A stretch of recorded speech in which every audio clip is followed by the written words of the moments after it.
mais uma vez abrindo aqui o LL Podcast. Inicialmente agradecer a você que está nos acompanhando pelas redes sociais e através das nossas plataformas de streams. Hoje não seria diferente. Estamos recebendo aqui uma convidada especial, uma pessoa que tem um cabedal de conhecimento irrefutável no que faz, certo? Uma profissional liberal na área de psicologia, tá bom? Nós vamos tratar de temáticas atualizadíssimas e ela vai falar aqui da importância da profissão de psicóloga. Dona Maria Conceição Correia. Quem é Conceição Correia? Quem é Conceição Correia? Aí. Não é fácil, não. Boa noite, né? Boa noite a todos. É um prazer imenso, né, receber esse convite do professor Douglas Scott, que também não é fácil falar do Dr. Douglas. Dr. Douglas é um fera, é um grande professor, renome aí, que a gente já sabe. Seu currículo nem precisa, né? E eu vou me apresentar um pouquinho. Eu sou psicóloga, tá? Eu sou psicóloga clínica, sou psicóloga jurídica, né? Trabalho na área forense, sou expert, acredito que fui a primeira expert aqui do estado de Alagoas em trabalhar com a dependência química, que não foi fácil. Trabalhei durante 10 anos, né? Tanto trabalhei em meu consultório particular, como trabalhei prestando serviço aos maiores órgãos do estado de Alagoas, como Tribunal de Justiça, Polícia Federal, Ministério Público. Prestei serviço uns 4 anos à Gazeta de Alagoas, fazendo uma ronda, tudo que acontecia no estado de Alagoas, principalmente nessa parte de delinquência, nessa parte de dependências químicas, ou as dependências como um todo, né? Quando se fala em família, quando se fala em codependência, quando se fala em dependência, é um assunto muito delicado. E aí eu tentava levar de uma forma não tão desastrosa para as famílias, tudo que vinha acontecendo no estado de Alagoas. Então, assim, foram 10 anos de muito trabalho, foram 10 anos de muita experiência. Foi aquele trabalho que eu fazia olho no olho do dependente químico, né? Não é um trabalho de, tipo assim, eu estudei que o dependente é dessa forma, eu estudei que o codependente não sofre tanto quanto o dependente. Não, eu vivi. Tanto que antes, eu costumo dizer que o meu mestrado foi dentro de comunidades alternativas, estudando olho no olho quem é o dependente químico, quais são as dores do dependente químico, quais são as dores de uma pessoa que está sofrendo até o mesmo próprio bullying, desde criança, e depois se torna um dependente por um simples nome, né? E às vezes não tem um especialista dentro da escola, ou os pais passam despercebido, e aí vem o problema, que é a dependência. Hoje é o que a gente mais sofre aqui no estado de Alagoas, né? São as dependências, não é a dependência química como um todo. Porque hoje, quando a gente fala em dependência, a gente não fala só em dependência ao álcool, a gente não fala só a droga, a gente fala também as redes sociais, as mídias, que está aí muito mais fácil.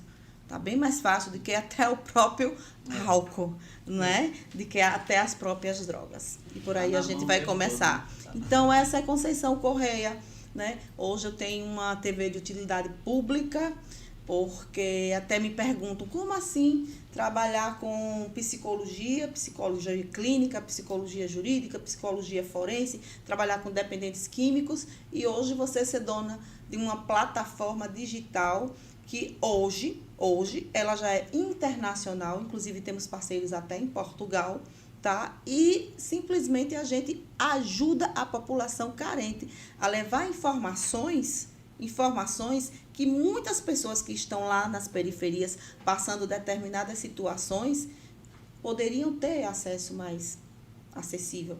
Infelizmente não tem. Os gestores sabem, né? Sabem. Mas eu, sozinha, E minha equipe não vai fazer, é aquela história, uma andorinha só não faz, né, verão. Mas a gente está fazendo a nossa parte. Então, hoje nós temos em torno de quê? Uns 25 médicos que atendem 0800, inclusive psicólogos, psiquiatras, urologistas, advogados criminalistas. Então, assim, temos uma equipe de renome dentro da TV Jornal, não só para fazer, não tem acesso a chegar a um médico, a pagar uma consulta particular e até mesmo ir para uma consulta particular ou até uma pequena cirurgia, uma média cirurgia de uma cirurgia maior. Temos também cardiologistas. Então, assim, a TV Jornal Maceió é isso. E eu trabalhando nessa área, esses 10 anos, eu senti, doutor Douglas, a necessidade de trabalhar essa utilidade pública dentro do Estado. E é um trabalho que a gente vem fazendo há quase 4 anos. E, assim, tem sido muito... A TV que mais trabalhou utilidade pública em plena pandemia foi a TV Jornal Maceió Oficial. Fui buscar profissionais renomados. Fazia muita live. Vou citar até um deles aqui, se vocês quiserem acompanhar, que é o doutor Davantel. Né? Então, assim, era uma pessoa que estava na linha de frente para não causar aquele pânico. Ele sempre dizia, vou lhe dar fontes seguras, vou fazer muitas lives, principalmente para Maceió, para o estado de Alagoas, porque eu pedia muito socorro ao estado de Alagoas. O estado de Alagoas está em pânico, o estado de Alagoas está em pânico. O que realmente está acontecendo, já que você está em uma linha de frente, num hospital grande em São Utilidade Pública. Bacana. Mas deixa eu lhe perguntar uma coisa, Conceição. O que lhe inspira nesse trabalho que você faz? Olha, doutor Douglas, a minha inspiração foi diante de ver o sofrimento. O sofrimento de muitas mães, quando ligava para mim e falava, doutora Conceição, eu estou com meu filho acorrentado, porque ele mesmo me pediu para ser acorrentado, para não ir buscar droga. E o que é que eu faço? Não tenho ajuda, não tenho condições, não sei onde colocar, não sei, está aqui amarrado, há 2 dias, um pé amarrado na mesa. E não foi só essa situação, não, foram várias. Eu já desci algumas favelas, e não só em favelas, que a gente sabe que hoje a droga, ela está não só em favelas, ela está da classe A à classe C. Mas o que mais me chamou a atenção, o que me levou a fazer esse trabalho de utilidade pública, foi ver essa situação. E a minha angústia era onde colocar essas pessoas. Tanto que eu gritava para os gestores, eu até brincava. Em cada casa é como uma geladeira, tem um dependente químico, nem que seja inconsciente. Aquele que usa tarja preta também é um dependente químico, que também precisa ser ajudado. Às e muitas vezes vezes se acham dependentes, nem se acham, né? nem sabem que é, entende? E eu não tinha, era muito difícil. Imagine você fazer uma internação, como eu já fiz várias internações, de uma pessoa que precisava de um cuidado especial, entendeu? Estava usando, chegou a usar maconha, depois da maconha não tinha dinheiro para comprar cocaína, entrou para o crack, já começava a pedir aos próprios pais, me amarrem, eu não quero mais essa vida. E a doutora Conceição não tem onde colocar essas pessoas dentro do estado de Alagoas. Então, foi aí onde eu comecei todo o meu trabalho, entendeu? Foi um trabalho, assim, de muita garra. Não é fácil, não. Não é fácil, não. Mas eu lhe digo que todas as portas que eu abri, nunca recebi um não. Hoje eu tenho juízes renomados. Nossa, pessoas que não querem nem que citem o nome, mas estão juntos comigo nessa luta, entendeu? Então, assim, não é fácil, não está sendo fácil. Eu ligava para uma clínica, tem plano de saúde, tem que ser liberado pelo governo, pelo município, pelo não sei o quê, parará. Enfim. Nós sabemos da ausência do poder público nessa linha, né? Uhum. Não é fácil. O poder público, ele precisa e teria que contribuir muito mais, mas nós sabemos o quanto o poder público ainda é omisso E aí é onde entra a importância da psicologia e de uma pessoa que desenvolve um trabalho desse como você. Pois é. Porque não é fácil realmente, eu tenho compreensão. E você que nos escuta aí pelas redes sociais e nos vê nesse momento, entendeu? Contribua com esse trabalho, vem contribuir também com a doutora Conceição para que esse trabalho cresça, se propague e venha transformar vidas, né? Porque isso é transformar vidas, né, Conceição? Salvar vidas. Resgatar vidas. Resgatar vidas. Você não imagina como quem faz esse trabalho. Eu tiro por mim.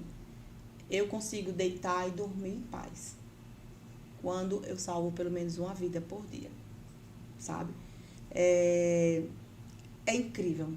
Às vezes você olha nos olhos de uma pessoa tão boa e faz assim: doutora, me abraça. Você é a única que não desiste de mim. Porque os meus pais já desistiram. E hoje eu vejo essa pessoa casada, com filhos. Cura? Dependência química tem? Não. Mas tem controle.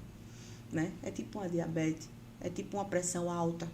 Que muitas vezes é hereditária. Né? E aí você controla para o resto da vida. Doutora, nessa pegada que a senhora está falando, a senhora disse que já viu muitas pessoas que usaram maconha, não tinha dinheiro para cocaína, foram para o crack. Uhum. E existe uma polêmica, uma dúvida muito grande nas pessoas dizendo: não, uma droga não chama a outra, você no álcool, você não vai para o cigarro, para a maconha.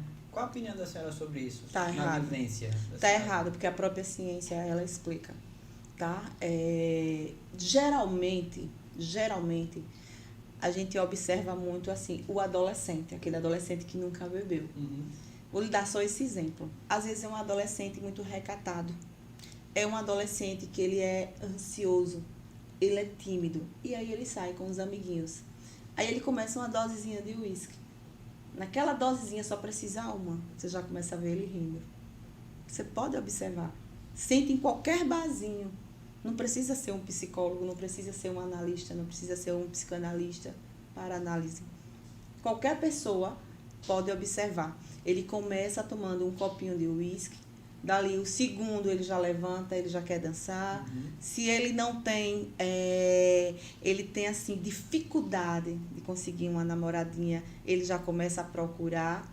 E da mesma forma, é de um álcool para a maconha. De um álcool para outro tipo de droga. Porque a porta de entrada para outras drogas são as drogas mais simples. E geralmente começa pelo álcool. Alguns, por curiosidade, começa pela maconha. Muita gente usa maconha e não bebe. Eu conheço muita gente que usa maconha e não bebe. Né? E segundo as informações, eu sou muito curiosa, eu gosto muito de conversar. Eu uso maconha para dormir. Eu uso maconha porque eu tenho TDAH. Eu não consigo me concentrar. Eu uso maconha. Então, cada um tem uma história. E quem sou eu para julgar? Entendeu? A ciência diz que a maconha não vicia. Que o que vicia é o nosso cérebro. Não é estranho? Uhum. Não é contra... né? A ciência diz que a maconha não vicia. Né? E o que vicia é o nosso cérebro. Mas por quê? Também a ciência explica, se você pega um cigarro de maconha e você tem um transtorno latente, vamos que um transtorno bipolar, um transtorno um transtorno de humor, que é um transtorno de bipolaridade, você tenha ou qualquer outro tipo de transtorno e apenas em um baseado você surta. Você vira um esquizofrênico para o resto da vida e nunca mais você volta ao normal. Se ela não vicia, a ciência diz que ela não vicia, quem vicia é a nossa mente. E porque em apenas se você tem um transtorno latente, esse transtorno pode nunca desencadear. Mas em um baseado, ele pode desencadear e nunca mais você voltar ao normal. Porque você sabe que o esquizofrênico não tem cura. É realmente o maluco beleza que a gente chama. São as pessoas que já nasceram com esse transtorno de esquizofrenia. Não tem cura. Tem tratamento também para o resto da vida. E se alguém já tinha algum transtorno e veio desencadear a esquizofrenia, então eu acredito que o cannabis tem algo que faça o quê? Tudo que ele tira da realidade, tudo que ele tira do sério. É aquela coisa, quem sou eu para estar aqui falando que sim ou que não? Mas é o que a ciência explica. Agora que uma droga chama a outra. Por quê? a sensação de bem-estar, a sensação de prazer que o cannabis ele dá, ele tem o limite. Daqui a pouco vai passar. E se você está angustiado, se você está depressivo, uns usam, ficam mais depressivos. Outros usam, só dá para rir. Outros usam para fazer o que realmente já está planejando. Ou seja, vamos colocar uma coisa aqui bem prática. Muitas coisas, muitas mortes, muita coisa acontece porque diz assim, ele usa droga. Você sabia que o perverso, ele não precisa usar droga para poder fazer o que ele tem que fazer? Ele pode usar só o uísque, ele pode usar só o álcool, ou então ele pode usar a maconha ou a cocaína para fazer o que ele já tinha em mente. A droga só potencializa. Então, tudo que a gente usa que sai da nossa realidade, potencializa. Meio que tira o freio de mão que ele estava se segurando para... Exatamente. Então, assim, não, ele matou porque ele usou droga. Não. A droga potencializa. Ele estuprou porque ele usou droga. Não. A droga só dá coragem a fazer o que realmente ele já é. O cara é um perverso.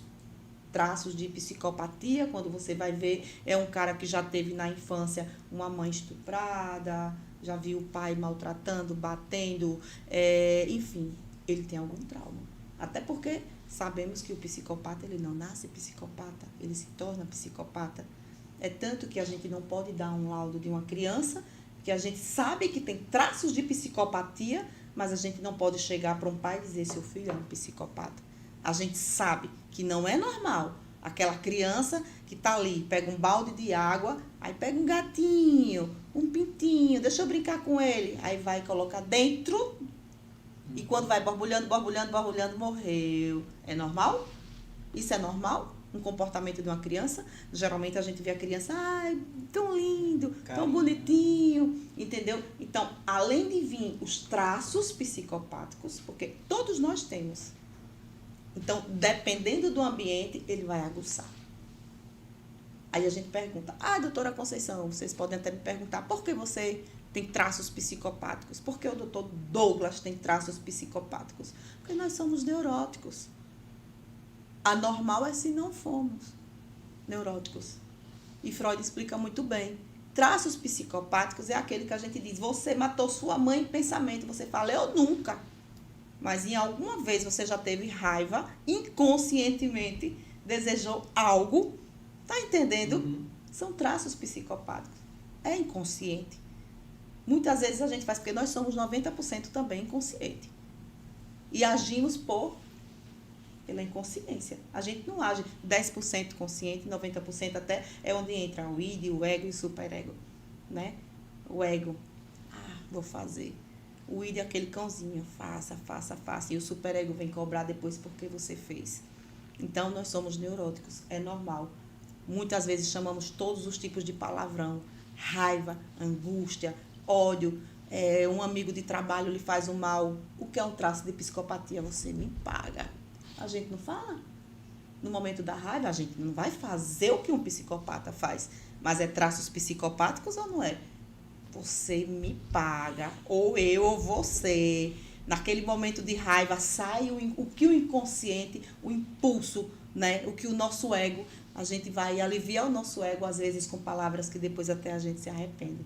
Mas depois da palavra dita, não tem como voltar atrás. Então, é neurose e traços de psicopatia. Entendeu? É normal. Anormal é se a gente não mandasse todo mundo pro cara. Isso é... Entende? Então, é normal, doutor Douglas. É normal. Certo? Show de bola. Quer dizer, na verdade, o que você colocou aí como... É uma questão subliminar, né? Às vezes, a pessoa age de forma inconsciente, mas desejando esse mal ou esse bem às pessoas, mas, na verdade, isso já são traços de personalidade que nós está, trazemos. Está no âmago, na verdade, do indivíduo, né? Exatamente. Essa maldade, essa Sim. crueldade, Sim. enfim. Simplesmente ele vai colocá-la em prática, desenvolvê-la, né? Ou não, né? Ou não, vai depender do ambiente. E no contexto da psicologia, qual o conselho que você daria para que as pessoas não se alimentem desse ódio,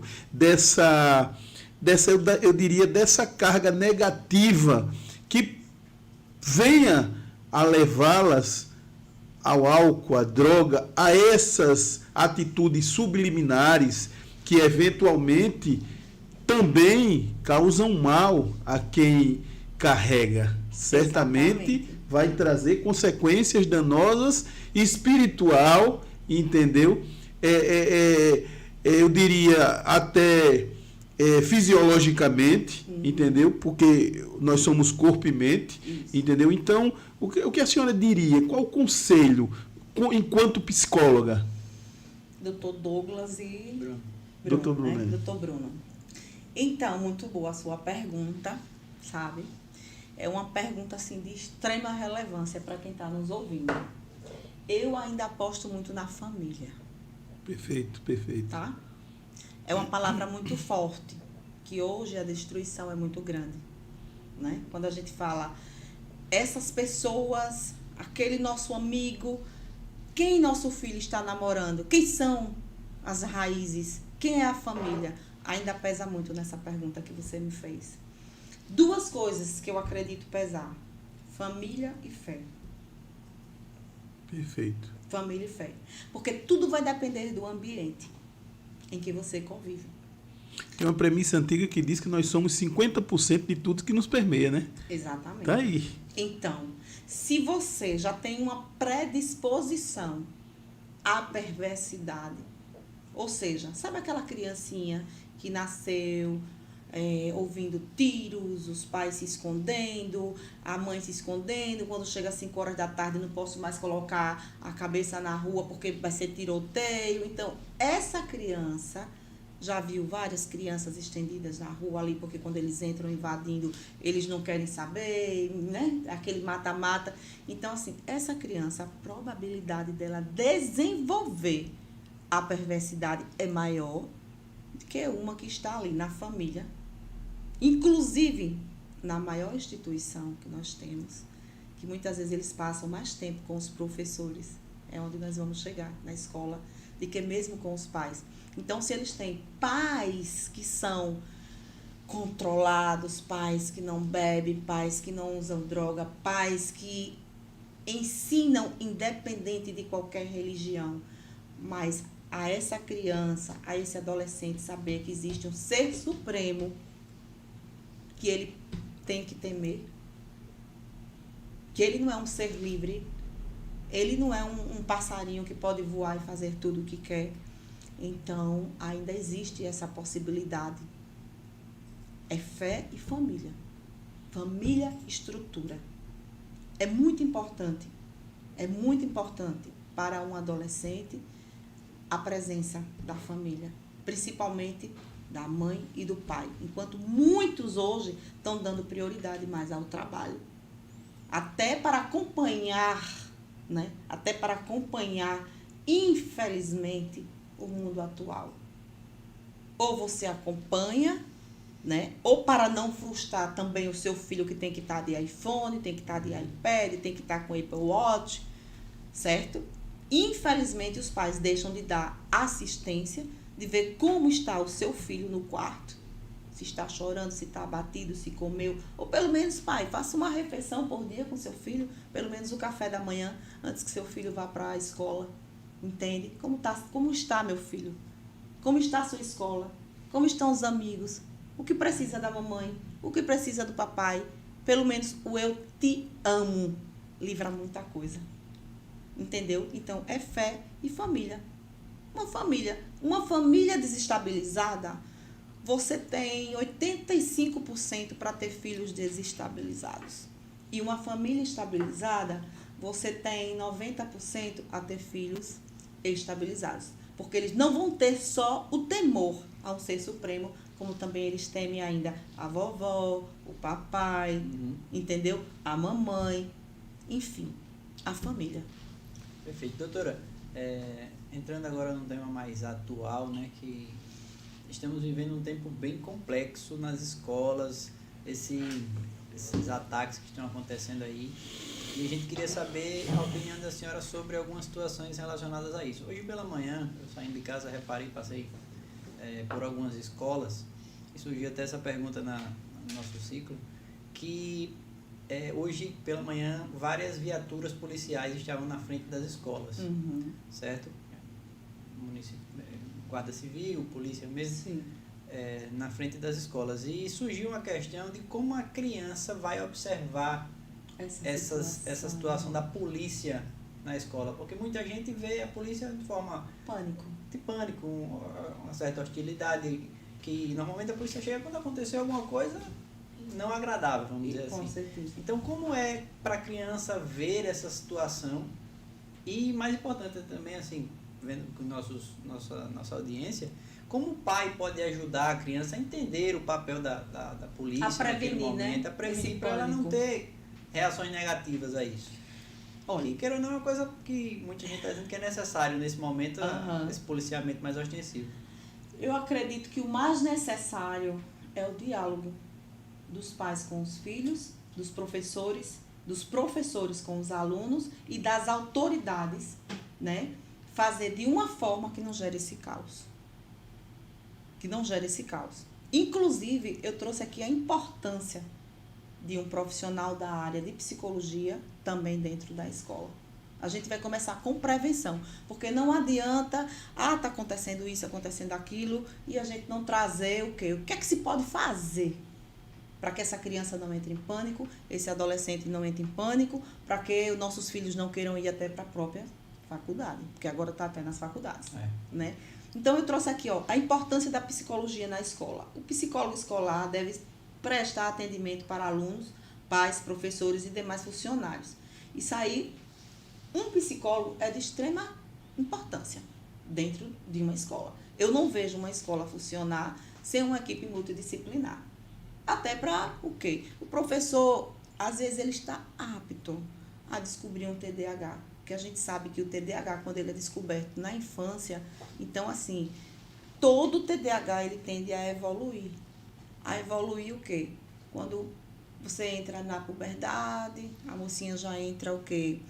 Nos seus 17, 18 anos também, já está, entendeu? Então, aquele TDAH ninguém entende. Por que aquele menino é tão danado?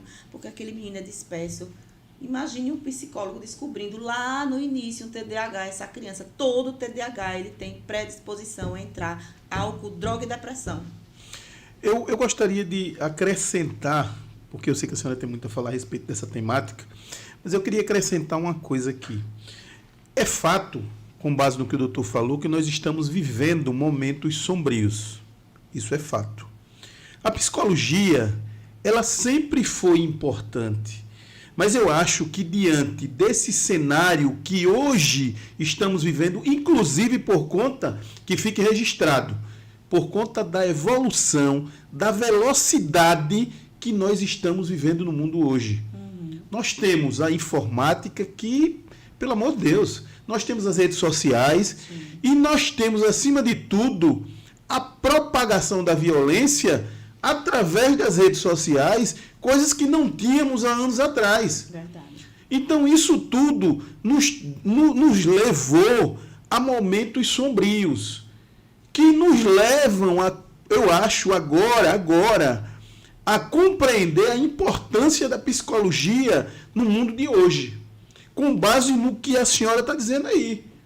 Porque quando a doutora Conceição diz da importância da família e da fé, da família acompanhar o jovem, o adolescente, a criança, a doutora Conceição está querendo passar a importância de um futuro melhor. Sim. Então, perfeitamente, eu compreendo e tenho certeza que a avaliação das pessoas que nos escutam e nos veem nesse momento, através das plataformas de streaming. Esse assunto aqui, a senhora vai ter que voltar mais vezes aqui, Com viu? certeza. Porque é um assunto Vai ser um prazer, extremamente relevante, extremamente relevante, certo? Essa questão da violência nas escolas, ela vem se propagando de forma... Nós nunca tivemos isso no Brasil. E hoje vem estourando em tudo que é estado. Verdade. Alagoas, Maceió, passar por situações como vem passando, como passou hoje. Verdade. Eu, sinceramente, eu busco explicação e não consigo. Talvez a psicologia, através dos muitos estudos, entendeu? Tenha respostas. Mas, confesso, eu ainda vislumbro que isso está atrelado ao momento sombrio que estamos vivendo, doutora. Exatamente. Inclusive, eu trouxe algo bem importante aqui para vocês, né? Eu coloquei aqui quais seriam as possíveis causas da violência escolar. Sim, sim. Não é? Porque a gente aborda muito o assunto do que está acontecendo, mas o que seria essas causas? Né? Então, a violência no ambiente escolar é, segundo os professores, multifatorial, ou seja, há uma série de fatores sociais, né? E psicológicos que podem desencadear essas situações. Aí vamos analisar um pouco. Por exemplo, por muito tempo, inclusive esses casos, tanto no Brasil quanto nos Estados Unidos, foram associados unicamente ao bullying. Ao bullying, né? A criança tinha... eles colocavam, tá gordinho, ou tá magrinho, ou tá... Que fique claro que nunca se valorizou, né? Hoje está aí. Hoje está aí a consequência. Situação. Mas hoje, os especialistas, né, no tema já estudam outras possibilidades, que não seja mais o bullying, né? Inclusive, uma delas, que aumentou muito, foi depois do Covid. Por incrível que pareça. Por quê? Qual é a justificativa que a gente dá? Né? É que durante o período de isolamento, os jovens teriam perdido certas habilidades sociais, ou seja, o convívio social, eles não tinham mais.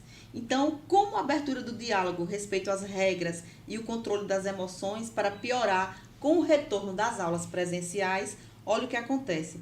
As ações adotadas pelo poder público, a preocupação estava focada em apenas na recuperação do aprendizado, mas não estava focada nos problemas socioemocionais enfrentados pela pandemia. Inclusive, foi o tempo que o adolescente ficou mais em casa e ficou mais na internet, aprendendo tudo que não presta, porque era 24 horas. Os pais não queriam que eles ficassem em frente à televisão. Muitos não deixavam, nem ficavam ali na rádio. Morreu. Está tendo um cemitério comunitário. Os pais entravam em pânico e não queriam que seus filhos entrassem em pânico. Então, foi o momento que eles mais ficaram ali, aptos a qualquer tipo de jogo. Aptos a aprenderem coisas que eu mesmo entro aqui, não sei nem para onde vai. Mas aqueles adolescentezinhos... Tem crianças com 10 anos que sabem coisas que eu não sei entrar. Então, assim, eu achei muito interessante colocar, inclusive, a influência de alguns jogos e alguns filmes, como o iDorsey. Já ouviram falar no iDorsey? Inclusive, só pontuando, o presidente também falou nessa questão dos jogos, né? Dos jogos Sim. Seria um dos fatores. Foi, não tenha dúvida, porque tem jogos tipo o Baleia Azul. Já ouviram falar no Baleia Azul? Sim, esse já. O Baleia Azul, eu já fiz uma internação. O cara, ele era psicótico, mas ele não estava em surto psicótico. Mas por jogar o Baleia Azul, no final, o cara mandava ele pegar gasolina e jogar no corpo e se suicidar. Aí ele foi para um posto de combustível, entendeu? Conseguiu a gasolina, por sorte, né? A família ele entrou em surto depois do jogo. Então, esse Baleia Azul é muito conhecido, muito conhecido. E, assim, muitas causas aí de mortes, de suicídios, terrível. É um jogo, inclusive, olha o que eu trouxe para vocês hoje aqui, o iDorsey. Vocês vão conhecer, né? Se não conhece ainda, é um programa de computador, olha a que ponto nós chegamos, né? Que é ao fazer com que o usuário ouça, por um tempo pré-estabelecido, determinados ruídos com auxílio de fone de ouvido. Quando você vê, tá lá, criança, esse ruído só pode ser ouvido com um fonezinho de ouvido, entendeu? Então, é uma forma mais da criança se concentrar, do adolescente estar ali concentrado. Onde é que meu filho tá? Meu filho tá em casa, tô tranquila, a noite toda meu filho tá em casa, meu filho não sai, meu filho não tem comunicação mais social. Eu até acho bom, por conta de álcool, por conta de droga, Acho bom entre aspas. Por que não botar o filho para fazer uma escola de um inglês, para fazer um curso diferenciado, um esporte? Ou por que não entrar para saber no quarto o que realmente seu filho está assistindo? Mas o que acontece? É um jogo que ele faz o seguinte, com auxílio do fone de ouvido, ele altera as suas ondas cerebrais, né? De acordo com os efeitos diversos que ele escolher, técnica conhecida como binaural reasons. O que quer dizer? Veja só, esses efeitos incluem sensações causadas pela maconha. Por exemplo, eu estou aqui no meu computador, eu baixo o iDose, é impressionante. Eu quero sentir o efeito da maconha. O programa me dá o efeito da maconha. Eu compro droga através do meu computador, através do iDose. Eu posso sentir o crack, a morfina ou até alguns ansiolíticos, como o Valium, certo? Até o Viagra. Se ele quiser sentir o sintoma de um Viagra, esse jogo, muitos pais não sabem. E tá aí. Essa semana, uma especialista, inclusive, ela já deu vários cursos em Harvard, ela está nos Estados Unidos, falando sobre o iDose. Então, tá muito sério. O caso tá muito sério. Se você não quer seu filho na rua, né? Seu filho fica ali trancado no quarto o dia todinho. Agora, acompanhe o que seus filhos estão fazendo. Acompanhe se realmente eles estão se comunicando com amigos. Porque, assim, eu ainda acredito, eu ainda sou do tempo que eu acredito ainda no abraço, no aperto de mão, em um bom diálogo, em uma mesa de manhã para comer, tomar um suco com os pais. Eu ainda acredito no olho no olho. E um abraço, eu continuo falando, ele salva vidas. Então, mas pai e mãe que nos escute aí, participe do mundo dos seus filhos, né? Exatamente, exatamente. E aí é onde eu volto, né? Eu acredito que as escolas deveriam ter, independente de ser municipal, estadual, né, particular, eu acredito que tem que ter um especialista na área. Tem que existir um especialista, tem que existir um psicólogo, tem que existir uma equipe multidisciplinar para acolher. Porque o professor, ele não vai estar 100% apto. Ele não vai estar... como é que ele vai... É impossível. O professor, ele pode diagnosticar que aquela criança, ela está com algum distúrbio, ela está dispersa, ela está inquieta, ela está impaciente. Mas você acha que um professor ele tem o poder de persuasão, porque assim, o psicólogo, principalmente quando se trata de adolescente, o adolescente ele precisa confiar em quem ele vai contar suas dores. Então, a partir do momento que ele procura um jogo desse, ele não está bem. A partir do momento que ele está disperso, muitos professores que não estão preparados a saber que aquela criança pode ser um TDAH, entendeu? Pode pensar, ok, esse menino está muito danado, esse menino é danado, olha, ele está atrasando as tarefinhas, entendeu? Então, quando isso acontecer, passa logo para o especialista, para a gente evitar que esse menino com 11 anos, 12 anos comece a se alcoolizar, com 13 anos comece a se alcoolizar. Ah, você está falando um absurdo. Não. Eu tenho exemplo de TDAH. Com 13 anos já tenho o primeiro coma alcoólico. 14 anos, 15 anos, 16 anos o primeiro baseado. E até hoje não se liberta. Se não se liberta da maconha, se liberta do álcool, mas muitas vezes pro resto da vida vai para os psicotrópicos, que também são os piores. Você viu que aquela Whitney Houston, quando ela entrou naquela fase crítica, que ela tanto implorou para sair, né, do crack, saiu das drogas piores, mas ela ficou nos psicotrópicos, que também é uma droga. Quando passada pelo psiquiatra, o psicólogo analisou, passou para um especialista, o especialista passou uma dose certa para tratar o transtorno, beleza. Mas quando o psicotrópico ele é usado de forma errônea, ele é misturado droga com droga, droga com droga, é uma droga. Podendo parar, dar o quê? Dar uma parada cardíaca, né? Podendo fazer efeitos e efeitos. Então, assim, eu, sinceramente, faço um apelo mais uma vez, né? Para todos os gestores, vamos trabalhar essa parte, né, principalmente agora. É o momento. Principalmente agora. Vamos contratar psicólogos, né? Vamos conversar deixar os pais mais tranquilos, porque às vezes é mais o pânico, é mais o caos.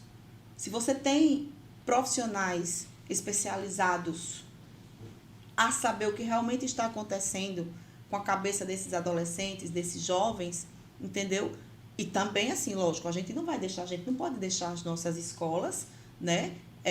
Os pais e as crianças, mas vamos ver de que forma a gente pode fazer, diagnosticar um metal, né? Os alunos entrou, toda festa, o adolescente para poder entrar numa boate, não tem que fazer um diagnóstico se tem metal ou se não tem? Por que não pode fazer isso numa escola sem pânico? Né? Porque a criança chega, é como o doutor Douglas já colocou, né? É como o outro doutor aqui já colocou, que você vê o quê? Guarda civil, polícia na frente da escola, e a criança é esperta, o adolescente é esperto, ele já está sabendo o que está acontecendo, então ele já entra em pânico. Você viu que tem escolas aí que tem pânico, tem ansiedade em crianças, 10 crianças no mesmo dia com problema de ansiedade? O que é que está acontecendo na sociedade? Não está normal. Então, vamos procurar uma forma de amenizar essa situação, colocando o quê? Pessoas que estão preparadas realmente para trabalhar os pais, né? Trabalhar os professores e trabalhar esses adolescentes. E até as crianças também, sem gerar o pânico. E eu acredito que daria muito certo. Vamos diagnosticar arma branca, porque muitos filhos de militares, né, que tem algum problema, pode ter certeza, tem muitos filhos de militares que têm problemas, alguns problemas que os pais ainda não descobriram, que, tá acontecendo, para chamar a atenção, pode pegar o revólver do pai e levar. Mas se tem um diagnóstico logo na entrada, os alunos vão entrar, não, aqui só entra quem não está armado. Uhum. Então, os pais estão tranquilos para trabalhar e os alunos estão tranquilos. Para que aquele monte de policial? Porque é pânico, gera pânico. Gera. Né? E outra coisa também, que eu coloco aqui, que terapia. O psicólogo está aí. Eu acredito que a medicina do futuro é a psicologia. Porque hoje, eu falo muito, quem não tem ansiedade, quem não sofre de ansiedade, e costumo dizer que a última vez que Conceição Corrêa não teve ansiedade foi quando estava no útero da mãe. Eu acredito que vocês também. É verdade, é verdade. Então, assim, terapia, minha gente. Terapia. Muita gente não valoriza Muita gente tem a terapia. Preconceito, alguma coisa que acha que não necessita, que é coisa de doido. Que, na verdade, terapia até é luxo. Porque hoje um terapeuta não está tão barato, né? Um psiquiatra também não está tão barato. E a gente tem que parar são estigmas. Sim. Que psicólogo é médico de doido, que psiquiatra é médico de doido. Não, hoje a gente tem que ostentar a saúde mental, né? Terapia é caro, muita gente fala, mas caro é a dependência emocional, né? Caro é não saber estabelecer limites na vida que a gente vive. Caro é se medicar para evitar o quê? Os desconfortos da vida. É onde entra os psicotrópicos. Você se automedicar, ficar dopado ali, sem procurar. Porque não adianta você tomar uma medicação e não buscar a causa. Se a causa está interna, se a causa é inconsciente, você tem que passar por um psicólogo, por um analista. É impossível. O psiquiatra, ele passa a tarja preta. Beleza. Você vai fazer, vai aliviar, mas depois vai voltar todos os sintomas. Você precisa tratar. Então, caro é viver uma vida baseada na opinião dos outros. Você vai para psicólogo porque você é louco. Você vai para psiquiatra porque você está ficando louco. Não, não é médico de louco, não. É médico de quem quer uma saúde mental, de uma pessoa equilibrada. Não existe você ir para psicólogo porque está louco, você ir para psiquiatra porque está louco. Entendeu? Tanto que os psicólogos, eu fiz 6 anos, na minha época eram 6 anos de psicologia, e todos os meses eu tinha que entregar uma declaração de terapia, porque eu tinha que me analisar, eu tinha que me autoanalisar, tanto que alguns estudantes de psicologia, eles surtam Nós temos aulas de psiquiatria, aulas de neurologia, né? Nós fazemos autoanálise de nós mesmos para poder tratar o outro. Até quando a gente vai também atender, a gente também tem que se autoanalisar, tem que estar em terapia. Porque como que eu vou atender o outro, como eu vou tratar de uma cabeça, de uma mente, que é uma coisa muito séria. Um psicólogo, ele tanto coloca você fora do problema, como ele lhe afunda. Ele lhe afunda. Ele pode lhe afundar numa depressão e nunca mais você sair. E também ele pode vir trazer a cura. Então, veja também a quem você dá a sua cabeça, né? E coloco mais assim, caro é não saber se priorizar. Caro é não ter saúde mental, tá? E uma frase que eu gosto muito, né, de falar para os meus pacientes, ou quando eu termino alguma palestra, eu coloco assim: conheça-te a ti mesmo e conhecerá o universo e os deuses. Essa frase é de Sócrates. Então, assim, se você se conhece, pode vir a cura. Se você não se conhece, não tem como você se curar, tá? Então, assim, o autoconhecimento, tanto que quando a gente mergulha no nosso eu, quando a gente mergulha no nosso interior, quando a gente começa a fazer uma terapia, a gente vai abrir a ferida que estava fechada há muitos anos. Às vezes você teve, quando você tinha 8 anos de idade, ou desde quando você nasceu, você não tem uma boa convivência com o seu pai. Então, até a falta de um abraço com o seu pai faz com que aquele adolescente fique inconscientemente, todo homem que ele se aproxima, ou ela se aproxima, ou ela tem medo do olhar, que inconscientemente ela vê o olhar do pai, talvez recriminador, porque tanto o pai quer o abraço e ela quer, mas nenhum dos dois tem coragem. Porque muitas vezes o pai, ele não tem culpa dele não ser tão protetor, porque vamos lá saber se o pai dele também foi protetor. A mãe, às vezes, a gente culpa muito. Eu não tive carinho da minha mãe. Eu sou revoltado porque minha mãe nunca fez um aniversário. Minha mãe nunca me abraçou. Minha mãe nunca me deu Feliz Natal. Minha mãe nunca me deu Feliz Aniversário. Minha mãe nunca olhou nos meus olhos. Mas será que essa mãe recebeu também da mãe dela? Só dá o que a gente aprende. Não se justifica. Sim. Não se justifica. Se é uma mãe, né, que teve todo um aparato psicológico, um marido que teve tudo aquilo e ela aprendeu depois de adulta, ela vai fazer com os filhos aquilo que ela não teve.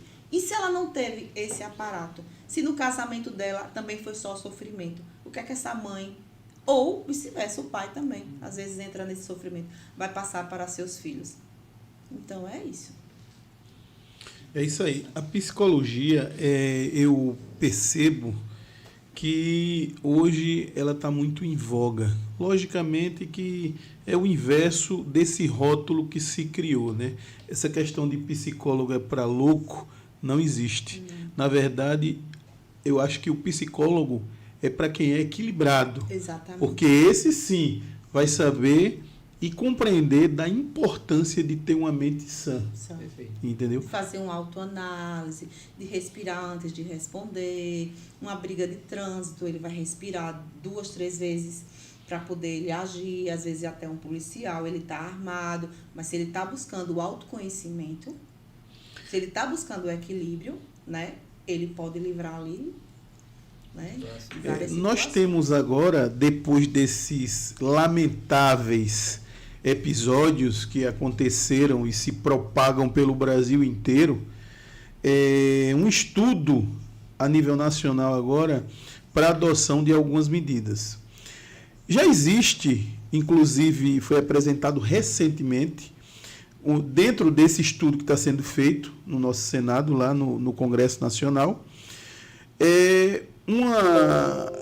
a possibilidade de todas as escolas e repartições públicas, inclusive, seja escola pública ou privada, ter pelo menos, eu não vou falar numa equipe multidisciplinar que é essencial, sim, mas pelo menos um psicólogo.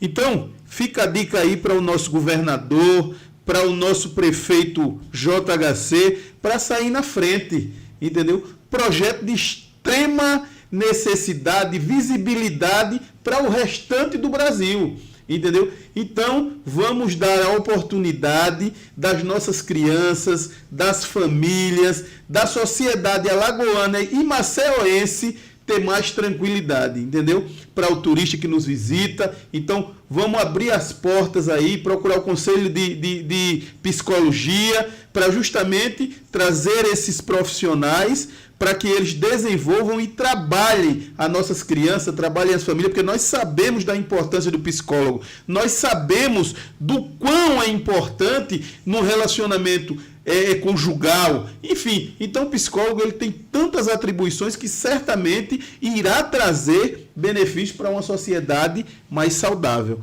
né? E dando continuidade, eu queria perguntar à doutora, com a experiência, logicamente, que a senhora tem, como tratar essa violência dentro da escola?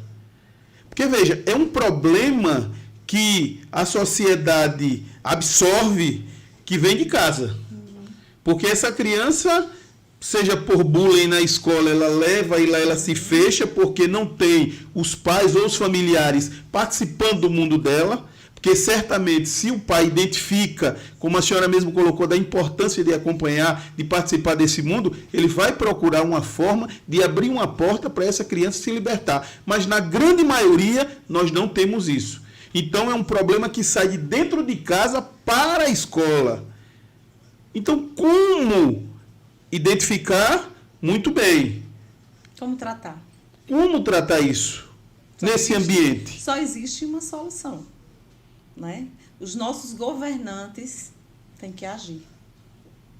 Infelizmente, os nossos governantes têm que agir dentro das escolas. Dentro das escolas. Principalmente, olha, eu tenho aqui, doutor Douglas, eu tenho casos que no meu consultório é lamentável. Inclusive escola particular. Que um aluno existe um transtorno que é o transtorno de borderline, é o transtorno de automutilação. E essa criança, às vezes, ela está com uma dor interna tão grande que ela não tem como externar essa dor. Ele pega um gilete e começa a se autopunir. E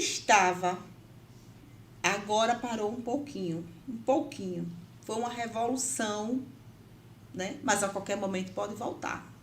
Ele chegava no banheiro, os professores encontravam várias giletes. E o aluno que não tinha o transtorno imitava o que tinha. Era uma forma de chamar a atenção para os pais. Autopunição, cortar.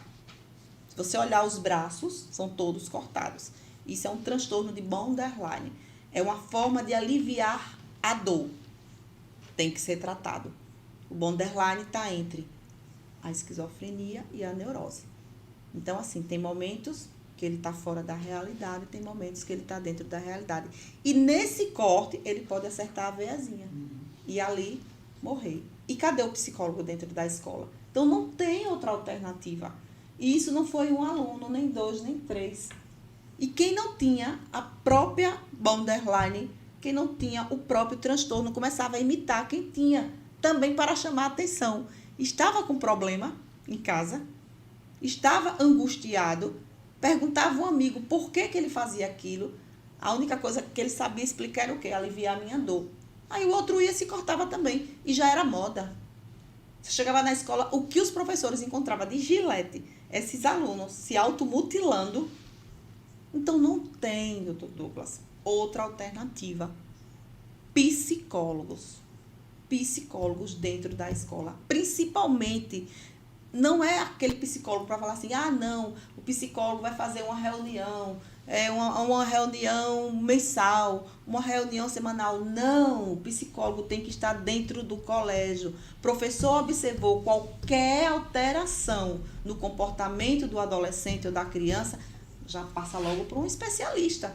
Porque o especialista vai fazer o quê? Vai chamar os pais, né? E se precisar de um tratamento mais profundo, encaminha para o psiquiatra. O psicólogo ele não pode passar medicação, mas que ele pode diagnosticar. Ele tem que estar entendeu? Dia então não existe outra alternativa. Inclusive, eu tenho me colocado até à disposição. já tenho falado em outro podcast para o governador, entendeu? Senhor governador, eu estou à disposição. Eu estou à disposição, né?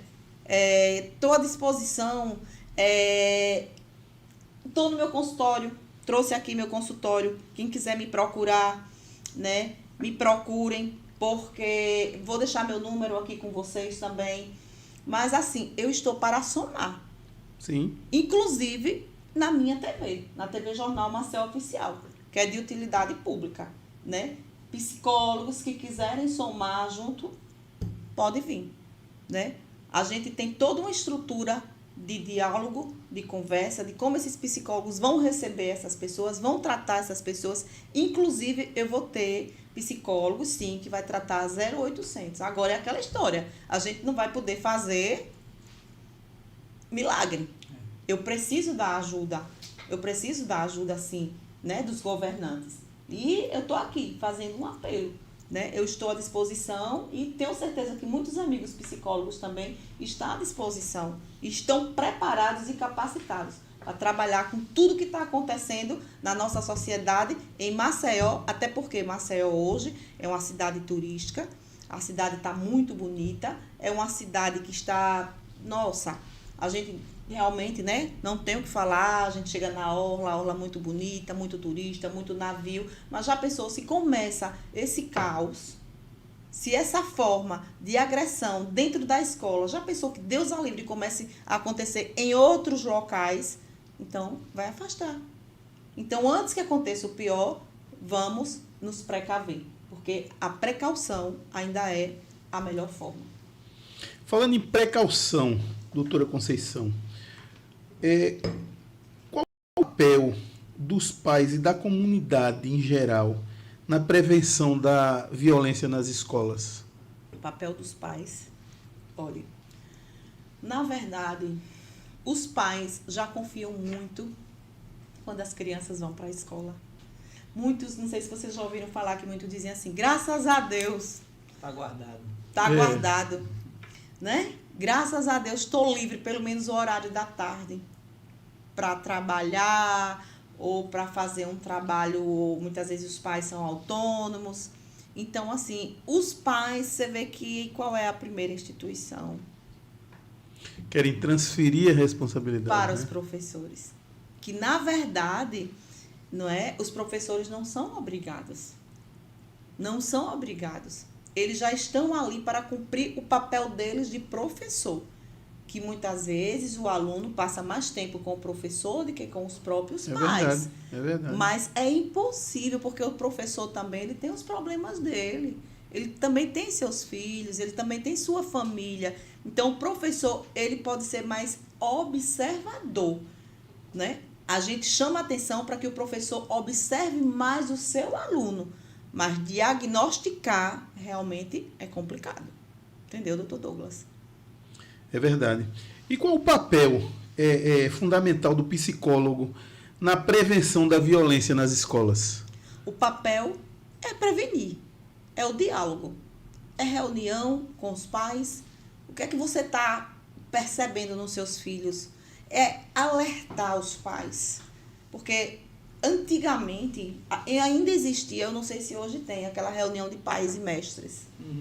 Eu acho que ainda são né? poucas. Mas são hoje poucas eu nem as sei. escolas, viu? São poucas. E seria tão interessante que essas reuniões, esses pais começassem a conversar com os coordenadores da escola, com os diretores. Existisse essa união, psicólogo, professor, coordenação, direção e pais. Porque aí iria ajudar muito. Porque também o psicólogo sozinho, ele não vai fazer milagre. Perfeito. Porque ele pode até, né, diagnosticar um transtorno no seu filho. Mas você sabia que muitos pais não aceitam que o filho tenha um transtorno? Ou falar, meu filho não. Meu filho não vai para psicólogo, não. Meu filho não é doido. Para que chamaram meu filho num psicólogo na escola? Meu filho está doido? Então, também a gente tem que quebrar esse tabu. Então, precisamos, sim, também dos pais. Porque tem muitos pais que não aceitam ainda a psiquiatria e a psicologia. Mas com jeitinho, conversando, que em pleno século XXI, né, saúde mental é o que a gente pode ostentar, eu acredito que muitos pais vão aceitar. E daí é onde vem a prevenção. É a única forma. Não existe outra forma. Professor, diretor, aluno não. O aluno tem que ser tratado diferencialmente dos pais. Vamos fazer uma reunião de alunos e professor. Beleza. Mas alunos, pais, professor e mestres, já não dá. Porque o que o pai tem que colocar, ele não pode colocar na frente do aluno. O que o professor observa, às vezes ele tem até que chamar o pai à parte, a mãe à parte. Às vezes até o pai está em processo de divórcio, aquela criança é só uma fase. Às vezes a mãe vai dizer, não, desde criança que essa criança é assim. E eu não sei mais o que fazer. E a senhora que tome conta. E o professor que tome conta. E eu não aguento mais. E o professor não tem esse poder. Porque o professor também é ser humano. Então tem que ser um especialista.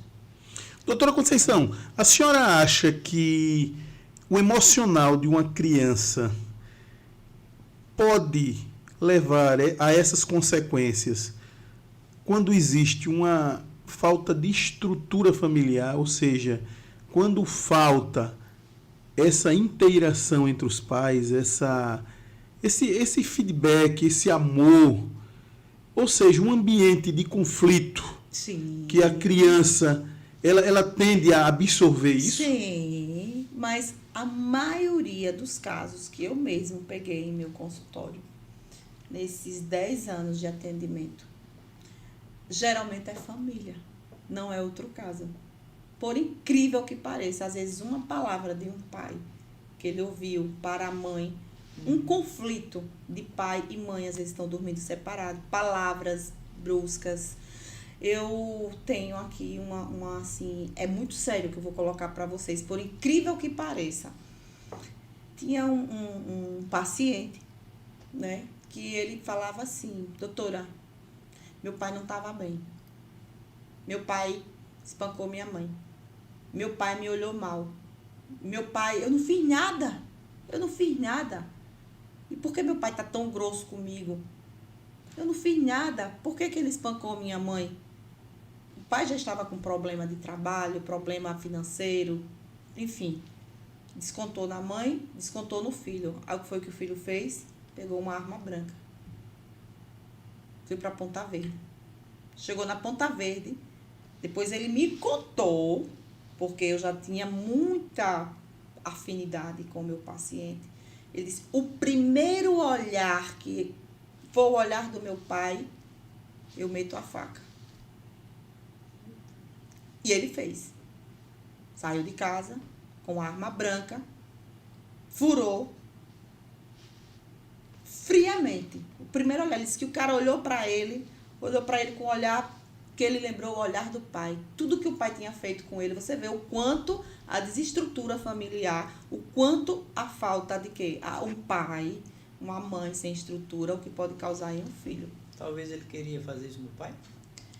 Na verdade, ele não queria sentir o repúdio que ele sentiu do pai. E o primeiro olhar do pai, que ele viu na rua, ou seja, alguém olhou feio, ele deve ter saído transtornado, alguém olhou feio, ele meteu a faca e depois ele voltou friamente, foi dormir na cama da mãe. E o que é que a psicologia explica? Olha a base familiar. Ele viu a mãe sendo maltratada, a mãe apanhou, ele foi maltratado, não sabe o motivo, pegou uma arma branca, o primeiro olhar do pai, entendeu? O quanto é importante a família. Complexo. Agora, como tratar? Agora, vindo essa história de escola, de violência, de família desestruturada, traz consequência danosa para toda a sociedade. Nós sabemos disso. Agora, um dos problemas que são antigos e hoje também, diante desse momento sombrio que vivemos, está vindo à tona com a maior ênfase, é o bullying. Uhum. E o psicólogo, o profissional psicólogo, o professor, a escola, como vai identificar isso? Como a escola vai tratar isso? Porque o bullying é uma coisa complexa. Isso. Na maioria das vezes, dos colegas para com aquele aluno. Que aí escolhido entra numa bolha, entendeu?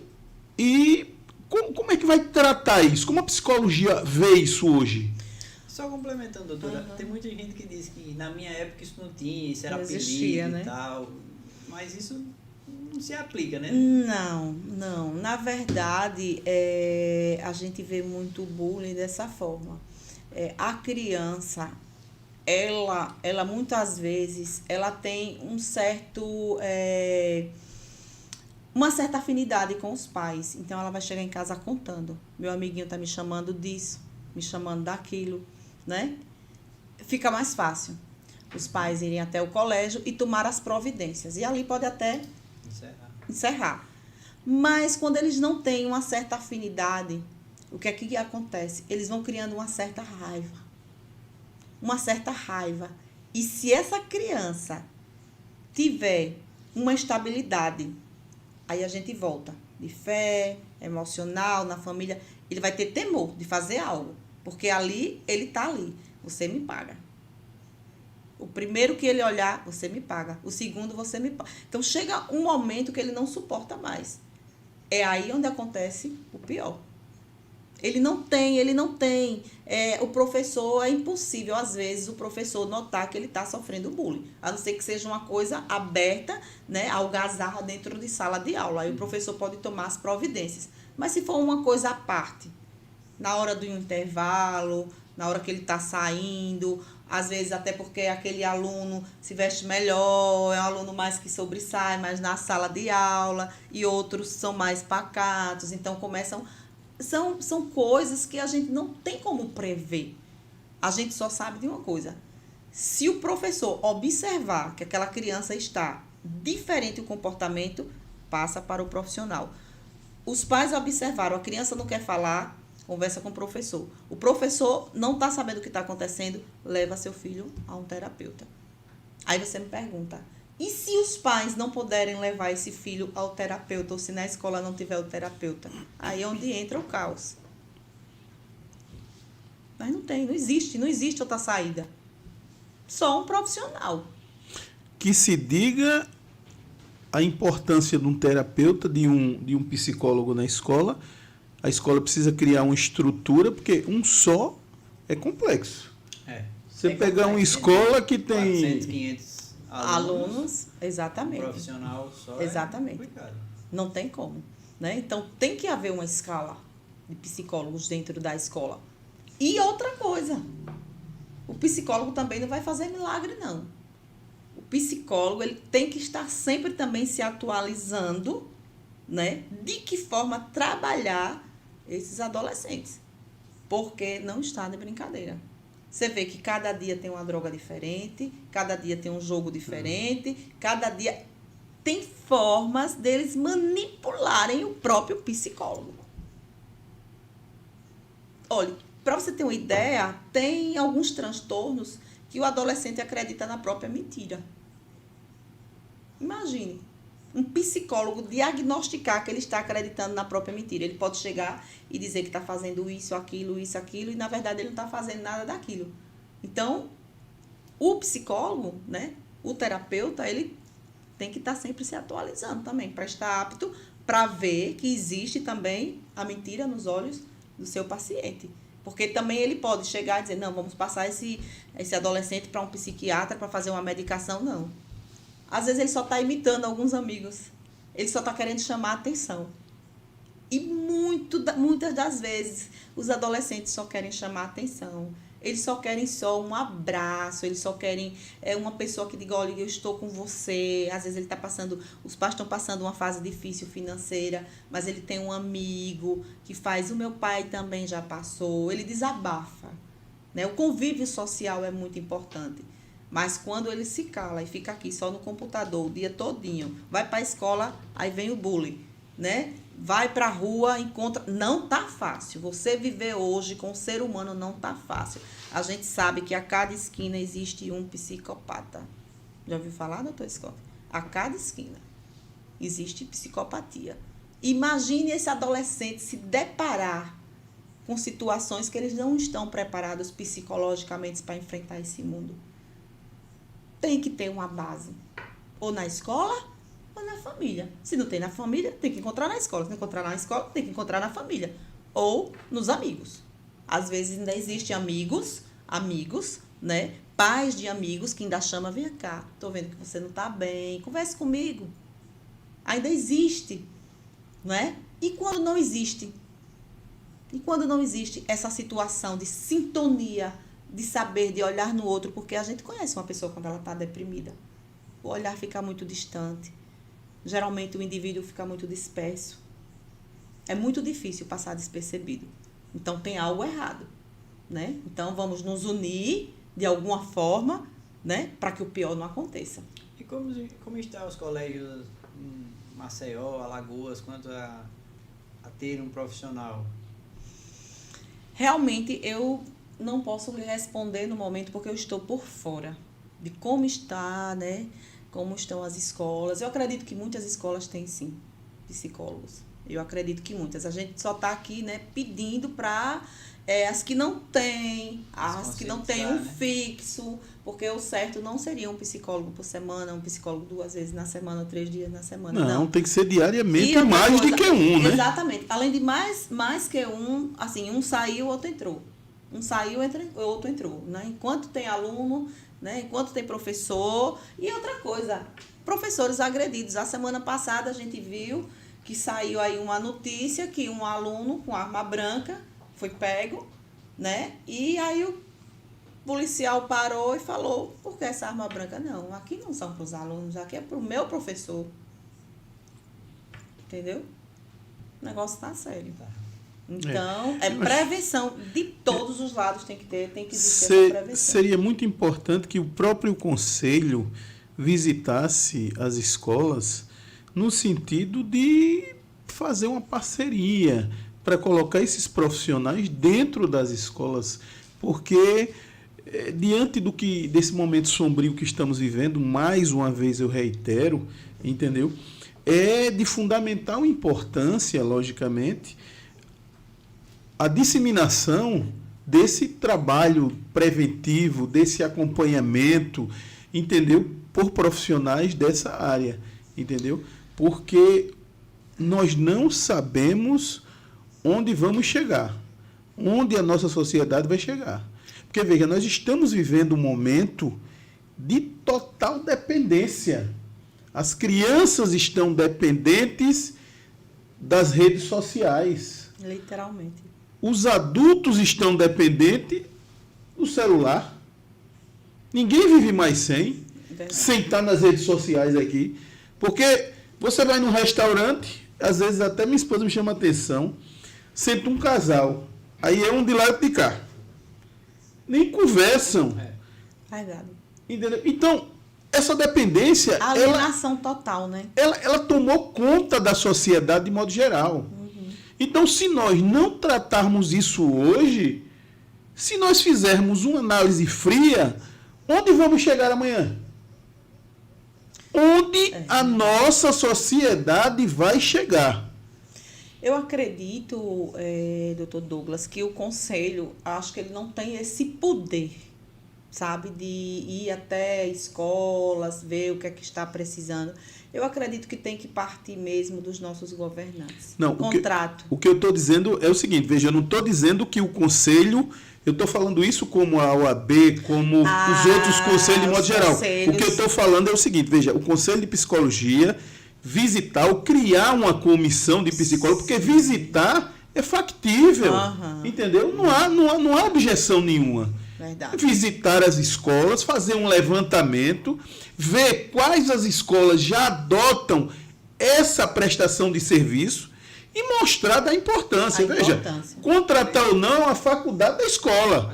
Até porque eu faço uma pergunta a você que nos escuta e que nos vê através dos nossas plataformas, das nossas redes sociais aí e através das nossas plataformas de streams. Se você tiver que escolher hoje uma escola para colocar seu filho, uma faculdade para colocar o seu adolescente, ou você mesmo participar de algum grupo social, você vai escolher aquele que tem condições de lhe dar um suporte melhor, que vai dizer, olha, eu tenho aqui uma sala de aula, mas eu tenho um professor, eu tenho um assistente social, eu tenho uma psicóloga, ou você vai querer colocar onde você só tem um professor. Então essa avaliação é da sociedade. Verdade. O que o conselho pode fazer é justamente fazer esse levantamento e mostrar da importância. E eu tenho convicção, porque o grande problema que acontece é o comodismo.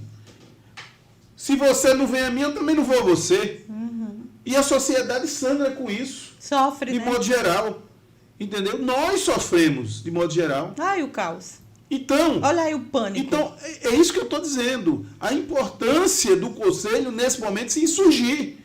Porque o problema está evidenciado. É como a senhora mesmo colocou aí no início. Não adianta tratar o problema e não tratar a base aqui. Exatamente. Então, a base é a família, é a escola, de modo geral, são os centros acadêmicos e especialmente a cabeça de quem frequenta. Então, o que eu estou querendo explicitar aqui é da importância justamente desse trabalho de conscientização. E também salientar que também os professores têm problema. Às vezes, os próprios professores, eles vão trabalhar porque tem que trabalhar. Mas também, quantas vezes eles chegam sobrecarregados numa escola, sem condições nenhuma de dar aquela aula e precisa de um suporte? Perfeito, perfeito.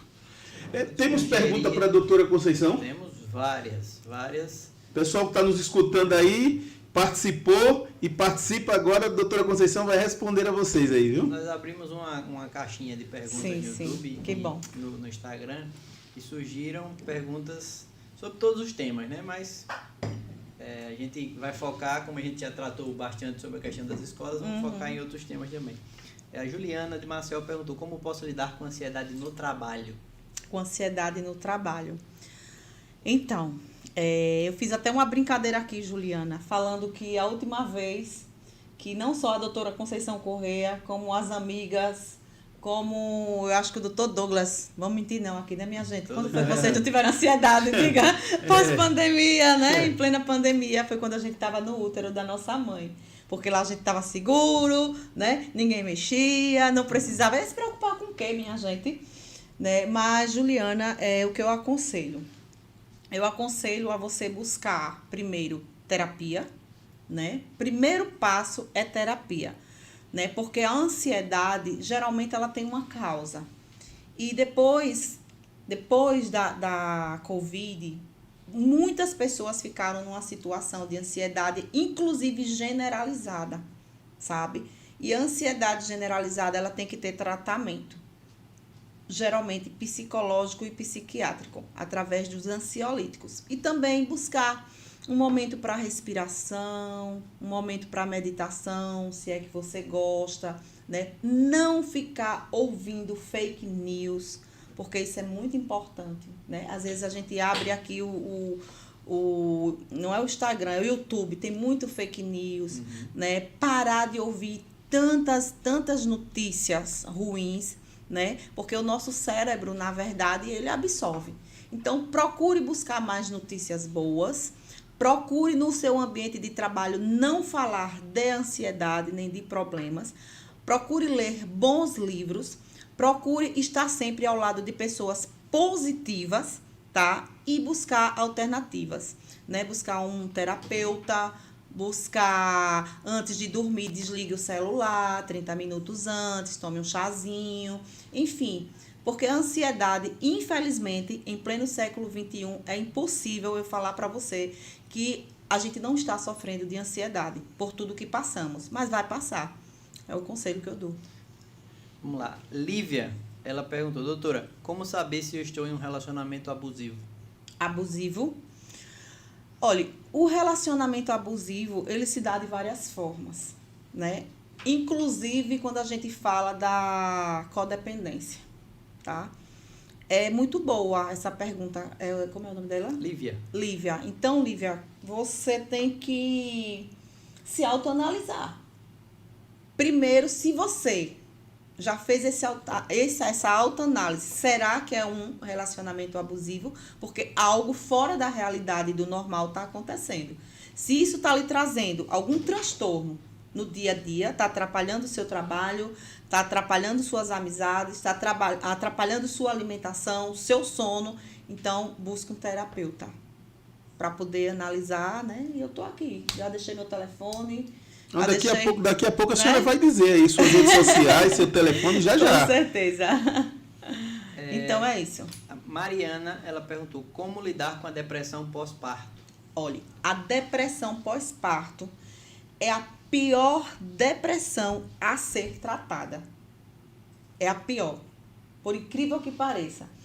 Porque muitas vezes a gente fala assim, existe a depressão exógena e existe a depressão endógena.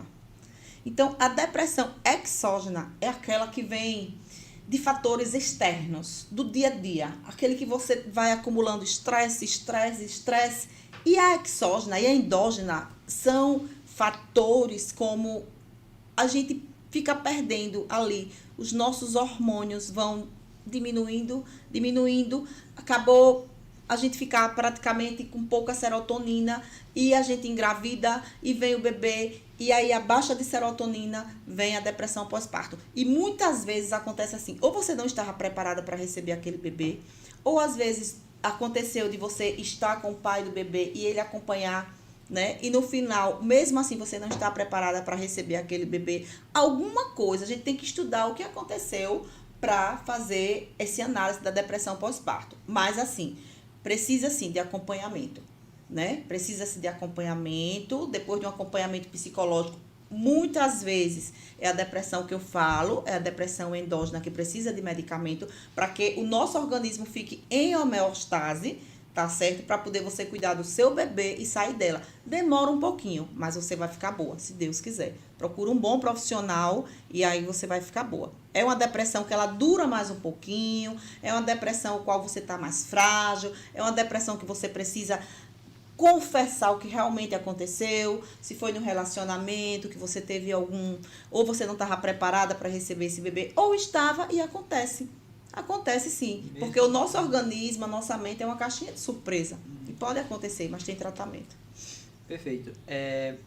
Também no tema de escola surgiu uma pergunta aqui, que é o seguinte, Gabriela perguntou, como lidar com a pressão dos meus pais em relação ao meu futuro?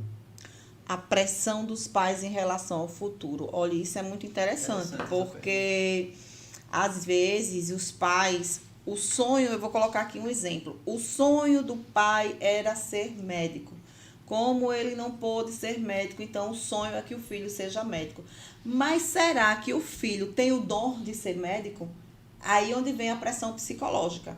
Ele pode até fazer medicina, ele pode até estudar e se formar, mas ele pode não ser um bom profissional, porque não era aquilo que ele queria. Então, assim, eu acredito que o bom é um diálogo.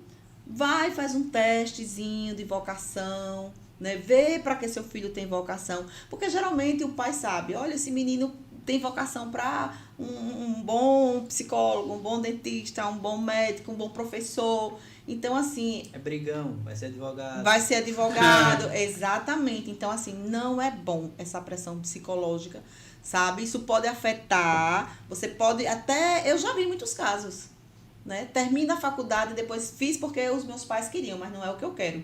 Tô frustrada, aí começa a outra faculdade. E aí só vai atrasar a vida. Então, pais, cuidado. Conversem com seus filhos, entrem num acordo para que fique o quê? Bom para os dois lados, né? Para que não deixe seu filho frustrado ou até deprimido. Por conta de fazer uma faculdade, se formar e não ser aquilo que eles querem. O meio não é condicionante, mas é determinante, né?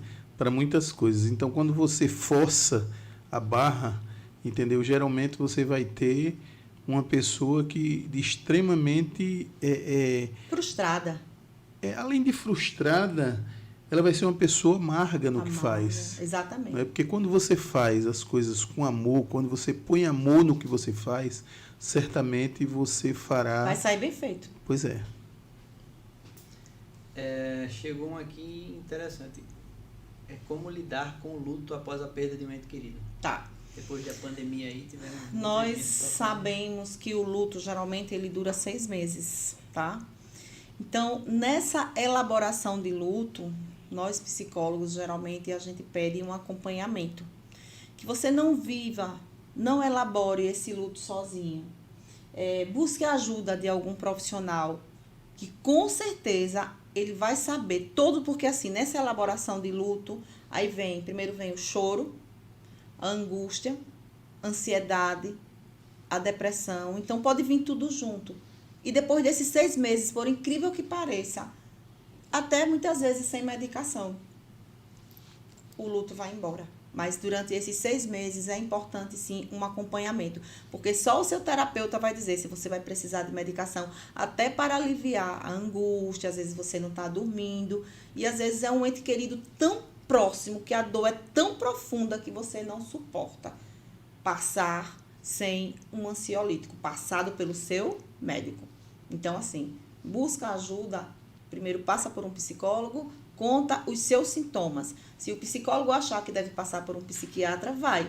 E depois desses 6 meses, vai fazendo o famoso desmame, que a gente fala, né? Vai tirando devagarzinho, ele vai passar uma dose pequena, só para aliviar os sintomas. E, de certeza, o luto será elaborado depois de 6 meses. Não é que a gente vai esquecer das pessoas que a gente ama, que se foram. Foram muitas que a gente perdeu nessa pandemia. Mas a dor maior é durante esses 6 meses. Então, precisa de um cuidado maior. Nós selecionamos essas perguntas, mas, assim, muitas perguntas que a gente viu, a gente reparou que as pessoas... É como a senhora disse, se você está vendo alguma questão e que está achando que está num relacionamento abusivo, você precisa procurar profissional. Muitas das perguntas a gente viu que as pessoas parecem que estão, assim... na dúvida se estão ou não vivendo uma situação que possa abalar o seu psicológico. E acredito que, vou deixar a senhora falar, mas se a pessoa está achando que tem algum problema, melhor se já coisa está já achando, porque já está com certeza afetada. Foram várias perguntas que, aparentemente, pelo que disseram, a gente percebe que a pessoa está meio balançando assim, será que eu estou, será que eu não estou? Então, se está na dúvida... É interessante já procurar um terapeuta, porque assim, não deixe, né, essa relação, porque a gente vê muitos casos. O que mais a gente tem visto agora são casos e casos e casos de relações abusivas que não terminam numa boa história. Então, antes que aconteça o pior, não é? Quem somos nós para dizer fique, continue? O papel do psicólogo é igual aqui. Aqui tem um tapetezinho. Aí você levanta e mostra a sujeira. Então, você é uma pessoa, né, que pensa, é um ser humano que pensa, que também é um ser humano errante, mas você que sabe. A gente não pode dizer continue ou não continue, mas o papel do psicólogo é mostrar aonde está o problema. Agora, se você vai continuar ou não, aí já é um problema, mas o nosso papel a gente faz. Então, aí vai colocar você para pensar, vale a pena esse relacionamento abusivo? E por que você permanece nesse relacionamento abusivo? O que falta em você? Que carência é essa? Paterna? Materna? Falta ocupar sua mente em algo? Essa pessoa, qual é o bem que essa pessoa está trazendo para você? Pode ser sexual, pode ser a falta de um abraço, ou até de um pai. Essa pessoa abraça tanto, mas ao mesmo tempo pode ser uma psicopatia também, pode ser um psicopata. Porque ele tanto abraça como ele faz você sofrer. Ele faz muitas vezes você se sentir eu que errei, quando na verdade o errado é ele. Para que você sofra. Então, o prazer do psicopata é ver você sofrendo. Aí você fala, será que é um relacionamento abusivo? Só eu que erro. Quando você tem consciência que o erro não é seu. O erro é dele. Então, assim, por isso que só um profissional, você tem que desabafar, veja quem dá a sua cabeça, procure um profissional, né? E veja isso o quanto antes, porque os casos que a gente tem visto não são os melhores. E também, assim, saindo um pouco da questão do relacionamento abusivo e partindo também para relacionamentos, vamos dizer, comuns. Sim, sim. As heranças que a gente traz das nossas famílias são muito importantes para o convívio. Às vezes a gente tem problemas no relacionamento que foram causados por problemas familiares, que a gente nem tem consciência disso, e mesmo assim a gente não quer se tratar e tudo mais. É importante, queria que a senhora falasse um pouco sobre isso, buscar profissionais para entender que às vezes está atrapalhando um relacionamento, uma coisa que você viveu, um trauma, uma coisa existe assim. muitos relacionamentos que tem tudo para dar certo, mas às vezes um trauma de infância atrapalha. É aí onde vem o estereótipo. Vou nada para psicólogo, porque eu não estou doido, mas não tem ideia que um traumazinho. Às vezes o pai olha para aquele filho e diz assim, você não vai dar para nada, por pura ignorância. E ali ele fica pro resto da vida, com raiva do pai, inconscientemente, né? Ele abraça o pai, mas ao mesmo tempo ele tem raiva. Ou às vezes o pai fala, tudo que você começa, você não vai dar para nada, você não saiu a mim, você era para ter saído da minha cara, você não tem nada de mim. E ali, na adolescência, ele vai guardando, vai guardando, vai guardando. No dia que ele casa, muitas vezes ele desconta na família todo o trauma que ele ficou lá, que ele tinha na adolescência. Às vezes, aí até no trabalho, aí o cara no trabalho, do nada, ou seja, às vezes a empresa está passando por algum problema e vai demite. Aí vem, meu pai disse que eu não ia ser nada, aí vai descontar na família. Né? Quando na verdade não tem nada a ver, era a empresa que estava passando por um determinado problema, não estava podendo pagar, enquanto ele tem que se fortalecer esse ego. E ele fortalecendo esse ego, ele vai ter uma família não perfeita, porque hoje a ideia de família perfeita é quase impossível. Mas pelo menos assim, aquela família que ainda tem temor. Ainda tem temor à sociedade, ainda que queira que não queira, nós devemos sim, nós somos seres humanos, vivemos diante de uma sociedade que hoje o que mais prevalece é o quê? A idoneidade, é o caráter. Entendeu? Então, assim, todo mundo tem problema. Mas se você busca tratar o problema que aflige a sua família e muitas vezes a sociedade, às vezes você é até agressivo no seu trabalho. E você nem sabe, poxa, eu não fiz nada com esse meu amigo de trabalho, ele está tão agressivo comigo. Mas às vezes é uma palavra que ficou lá na infância e você verbalizou. Mas uma coisa tão simples que para você não foi nada, mas que para ele, e ele pode ser agressivo com você. Então, assim, é bom sempre buscar saber o que aconteceu na infância, né? Se não estou bem com minha família, estou destratando meus filhos, destratando a minha esposa sem motivo, então algo errado tem aí, né? Buscar tratamento. Vamos quebrar esse estereótipo. Que as pessoas acabam com esse preconceito. Né? Exatamente, acabar com o preconceito. Seria um avanço. Nossa, com certeza, com certeza. Show de bola. Ao vivo e sem cortes. Hoje ouvimos a doutora Conceição Correia, certo? Uma temática de extrema relevância para toda a sociedade. Doutora Conceição já está intimada a voltar aqui, tá? Para a gente continuar esse bate-papo, porque certamente foi muito proveitoso e as pessoas irão escutar no carro, nas redes sociais, enfim. Deixe uma frase para as pessoas que nos escutam e nos veem através das redes sociais. Eu vou repetir. Conhece-te a ti mesmo e conhecerás o universo e os deuses. Leiam lá. Sócrates. Eu sou apaixonada por esse filósofo. E gostaria de deixar também meu endereço. Sim. Passe aí as suas redes sociais, seus telefones. Rede social Conceição Correia, né? Estou atendendo hoje na Rua Santa Fernanda, número 44, Ponta Verde, tá? Fica em frente ao Vila Maceió, Sala B, não tem erro. Em frente ao Vila Maceió. Uma rua por trás do Maicai. Ah, bacana. Não tem erro. E o meu número, anotem aí, gente, não esqueça. Vou repetir 2 vezes para vocês anotarem. É 996361594. Falem comigo, né? Eu sou uma pessoa extremamente, assim, acolhedora. Eu fiz psicologia por amor, tá? E estou aqui para servir. né? Independente de circunstâncias, né? Eu quero poder ajudar a nossa sociedade alagoana. Mais uma vez, 96361594. Estou lá em frente ao Vila Maceió, Sala B, Rua Santa Fernanda, número 44, Conceição Corrêa. Show de bola. Doutor, quer acrescentar algo mais? Não, só agradecer a doutora Conceição, muito bom o papo que a gente teve aqui, tenho certeza que vai despertar em muita gente. Com certeza. Questões de tentar se entender melhor, tentar entender Se a sua cuidar, vida, né? Se cuidar. Como a senhora disse, ostentar uma saúde mental hoje em dia é muito importante. Né? Sim. Espero que todo mundo aí que porventura acha que está com algum problema, procure a doutora Conceição, que tenho certeza que ela vai atender da melhor forma possível. No mais, espero que o projeto da senhora também seja cada vez maior. Sim. E queria perguntar até para finalizar como as pessoas podem ajudar, se propor a ajudar. Sim. os Podem entrar em profissionais. contato, né, no próprio 96361594, porque aí eu vou ter uma assessoria, né? E tudo vai ser passado por mim e aí a gente vai fazer da melhor forma. Perfeito. Vai acolher essas pessoas, Perfeito. certo? Obrigado. E assim, é gratidão imensa.